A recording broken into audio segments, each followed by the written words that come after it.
বছর মাটি খুঁড়ে সুরঙ্গ করে রাসূল সাল্লাল্লাহু আলাইহি ওয়াসাল্লামের কবর পর্যন্ত পৌঁছে গিয়েছিল দুজন ইয়াহুদি।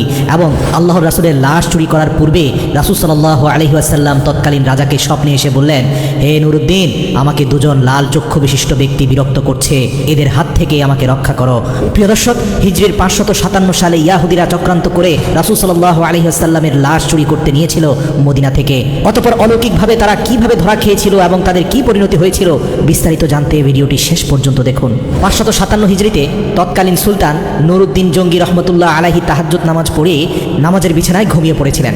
এমতো অবস্থায় হঠাৎ তিনি স্বপ্ন দেখলেন রাসূল সাল্লাল্লাহু আলাইহি ওয়াসাল্লাম তার ঘরে উপস্থিত এবং আল্লাহর রাসূল কোনো ভূমিকা ছাড়াই দুইজন নীল চক্ষু বিশিষ্ট লোকের দিকে ইঙ্গিত করে বললেন, ইয়া নুরুদ্দিন, এরা আমাকে বিরক্ত করছে, এই দুজনের থেকে আমাকে মুক্ত করো। এই ভয়াবহ স্বপ্ন দেখে নুরুদ্দিন জঙ্গি রহমতুল্লাহ আলাই অত্যন্ত ভীত সন্ত্রস্ত হয়ে ঘুম থেকে জাগ্রত হলেন এবং কিংকর্তব্য বিমূঢ় হয়ে গেলেন। ভাবলেন এটি হয়তো কোনো দুঃস্বপ্ন। তাৎক্ষণিক তার মাথায় বিভিন্ন প্রকার চিন্তা ঘুরপাক খেতে লাগলো। তিনি ভাবলেন, আল্লাহর রাসূল সাল্লাল্লাহু আলাইহি সাল্লাম তো এখন কবরের জীবনে, তার সাথে অভিশপ্ত ইয়াহুদিরা এমন কি ষড়যন্ত্র করতে পারে। অতঃপর একই স্বপ্ন তিনি বেশ কয়েকবার দেখলেন। কাল বিলম্ব না করে 16,000 অশ্বারোহী সৈন্য নিয়ে তিনি মদিনার দিকে রওনা দিলেন।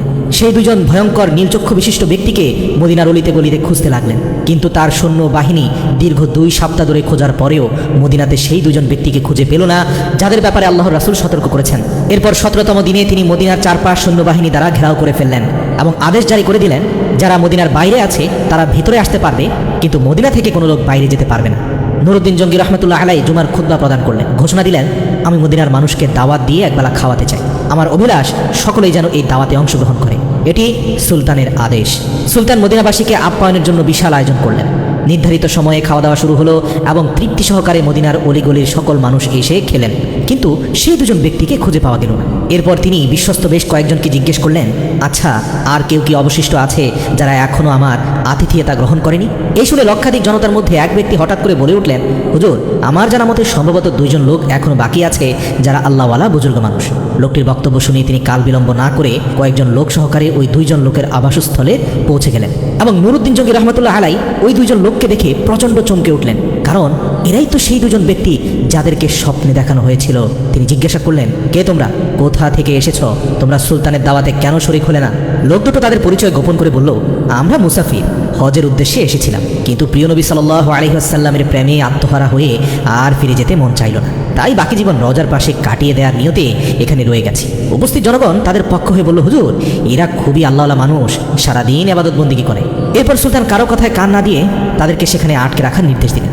অতঃপর স্বয়ং তাদের থাকার জায়গায় গিয়ে খুব ভালো করে অনুসন্ধান চালালেন, কিন্তু সেই স্বপ্নের সাথে সম্পর্কিত কোনো কিছু সেখানে পাওয়া গেল।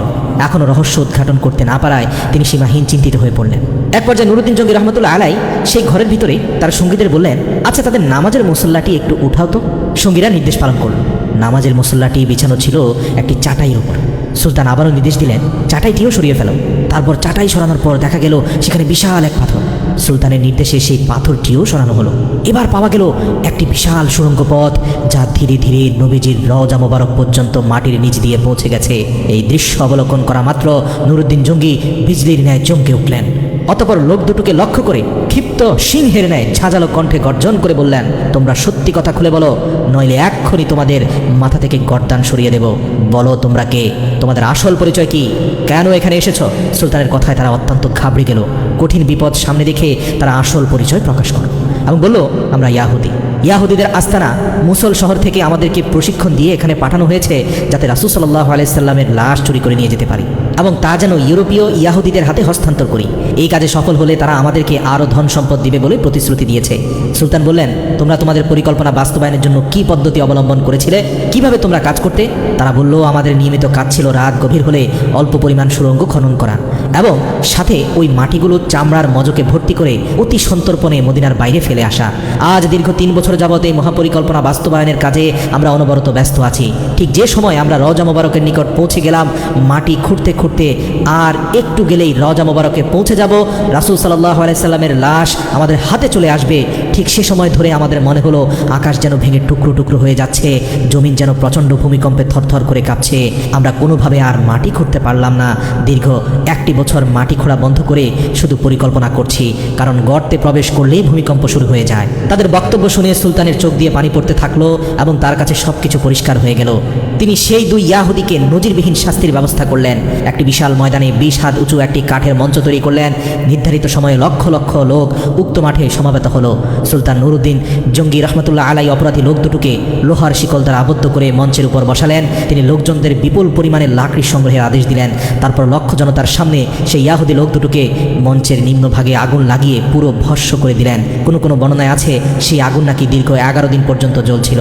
অতঃপর বিপুল পরিমাণ অর্থ ব্যয় করে 1000 মণ সীসা গলিয়ে রাসূল সাল্লাল্লাহু আলাইহি ওয়াসাল্লামের রওজা শরীফের চারপাশে মজবুত প্রাচীর নির্মাণ করে দেন, যেন ভবিষ্যতে আর কোনো ইয়াহুদি চক্রান্ত করে নবীজির লাশ চুরি করার দুঃসাহস না দেখাতে পারে। এরপর তিনি রব্বুল আলামিনের দরবারে শুকরিয়া আদায় করলেন এবং তাকে রব্বুল আলামিন এত বড় খেদমতের জন্য কবুল করায় তিনি সপ্তাহব্যাপী আনন্দ অশ্রু বিসর্জন দিয়ে মুনাজাত এবং সিজদায় পড়ে রইলেন। ইতিহাস থেকে পাওয়া যায় যে নুরুদ্দিন জঙ্গি রহমতুল্লাহ আলাই ইন্তেকালের পর ওসিয়ত মোতাবেক তার লাশকে রাসূল সাল্লাল্লাহু আলাইহি ওয়াসাল্লামের রওজা মুবারকের কাছাকাছি দাফন করা হয়।